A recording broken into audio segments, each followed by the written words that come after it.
Hello, dear students. Good morning to all of you. As we have discussed in the previous class regarding the delegation of authority and its different process like authority, responsibility, and accountability. Now, today we have to learn about the importance of delegation of authority. So, the main motive of the today class to learn about importance of delegation of authority. But before knowing about the importance of authority, since we have already discussed about authority, responsibility, and accountability in the previous class, and all these terms are creating a kind of confusion. So first of all, today we will discuss about the difference between authority, responsibility, and accountability, because until or unless we are not going to clear the terms authority, what do you mean by authority, responsibility, and accountability, then it may seems as equal, or the definition may be equal. We are seeing, or we cannot clearly define that responsibility and accountability in clear cut way. So first of all, today we will discuss about the difference between authority, responsibility, and accountability. So dear students, the first difference is on the basis of meaning. So on the basis of meaning, authority means a right to command, or on the basis of definition, simply we can say authority means the right to perform any work, that is authority. Second is responsibility. Responsibility means it is a kind of obligation to perform an assigned task. It means if any task is assigned by any of the authority, so now you must be obligable to perform that work, because the responsibility is given to you. The organization has assigned you some duties. Responsibility, we can simply say duties, but duty is different and responsibility is different. Duty includes a large number of responsibility, whereas responsibility is a particular work. So it is an obligation to perform an assigned task. And next is accountability. So dear students, in accountability, it is accountability for the outcome of the assigned task. It means if responsibility is given, these terms are interconnected to each other until or unless responsibility is not going to be provided, or before and after providing the responsibility, if authority is not provided, then it is quite impossible to be accountable towards anyone for any work. So accountability is to find out the outcome, that is the result of the assigned task. It means suppose that if the top level management has assigned some duty to middle level management or lower level management, and the lower level management has to perform that work, so now lower level management has given some responsibility. Lower level management has given some responsibility to perform. Now how much work has been completed by lower level management and where they are lagging behind, why they are lagging behind, so lower level management is accountable for the completion of the work or the failure of the work. So accountability is the outcome, whereas responsibility is the obligation. It means responsibility is given first, and after that the person to whom responsibility is given, that automatically become accountable towards that person who has given the responsibility. Next is origin. So on the basis of origin, it is arises from normal position, whereas it is arises due to delegation of authority. Because until or unless if authority is not going to be delegated, it is quite impossible to be responsible. Because in each and every situation, if responsibility is if authority is delegated, it means power is given to you. It means you have to complete, or you are responsible for certain work, for completion of certain work. So it is arises due to delegation of authority, whereas accountability arises due to delegation of responsibility.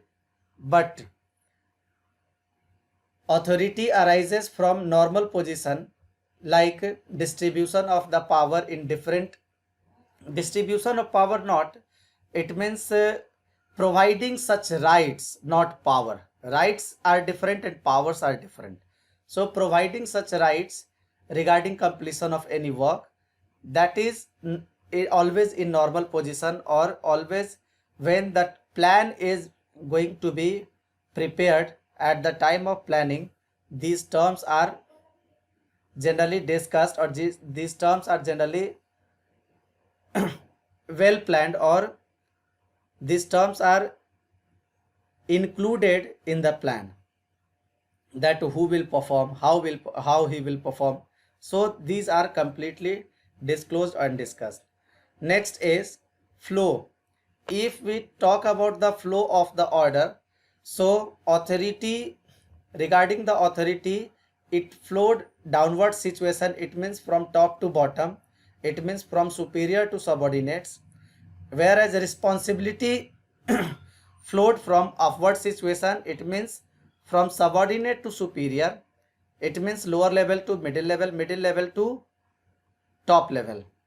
But in authority, in the case of authority, it always flow in the order of downward situation. It means top level, thereafter middle level, thereafter lower level or functional level of management. And in the case of accountability, it is also followed in upward situation, that is from subordinate to superior. Now next is withdrawal. So authority can be withdrawn anytime by giving notice. It means if anyone has been authorized for any particular work, then that person can withdraw their authority rights by giving certain notice within the certain time period. But responsibility cannot be withdrawn once created. It means no one can leave their duty in the mid of the period. It means if he or she has given some responsibility, they have to fulfill it. After that, they will leave it. And accountability, it can not be withdrawn once created, as it is similar to the responsibility. When the responsibility is given, that person is accountable until or unless that work is not going to be completed within the stipulated time period. So dear students, these were few differences between authority, responsibility and accountability. Now we will discuss about the importance of delegation of authority. So dear students, here you can see some importance of delegation of authority is given over here. In this term, first is a reduction of executives workload due to delegation of authority. Since rights are given to other person to look after the work, therefore the executives who are overburdened or overloaded from the workload, so due to delegation of authority, the people or especially the executives become less burden free, because they are delegating their rights to some other, and now the other people will look after the particular work. and that person will be completely responsible and accountable towards the executives that what the work has been given by the executive to their other subordinates or other member of the organization. So it always helps in reducing the executive's workload. Next is employee department, employee development. As we provide some rights to any particular employee, it will help to increase their morals, as well as it will help to develop the skill of those persons, and the complexity of the task become easy due to performing that particular work. In the beginning it may be complex, but due to performing that work continuously, it become easy for the employees. Therefore it is always helpful for development of the employees. It creates a skill, it enhances the skill of the employees of the organization. Next is quick and better decisions are possible. Yes, due to delegating the authority, it means right, it increases the hands of thinking, it increases the minds of thinking of that particular work to be done in a different way, and therefore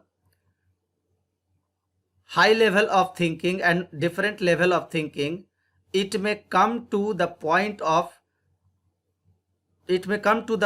where a quick solution can be found, and it may be possible to take the quick decision for growth and development of the organization. So due to delegation of authority, the subordinates are granted sufficient authority, so they need not to go their superior for taking decision concerning the routine matter.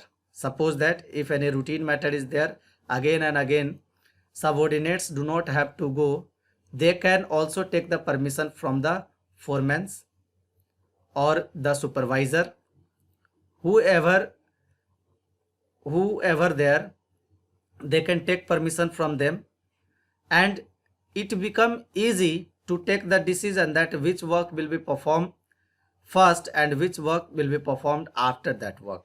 So it is helpful for taking the quick and better decision with less wastage of time and material and resources too. Now next importance is high morale of the subordinates. Yes, as I have already discussed that it helps in employees development, because as we delegate the authority to the subordinates, they get an opportunity and they want to show their efficiency, they want to show their capacity, and they feel blessed, they feel better, and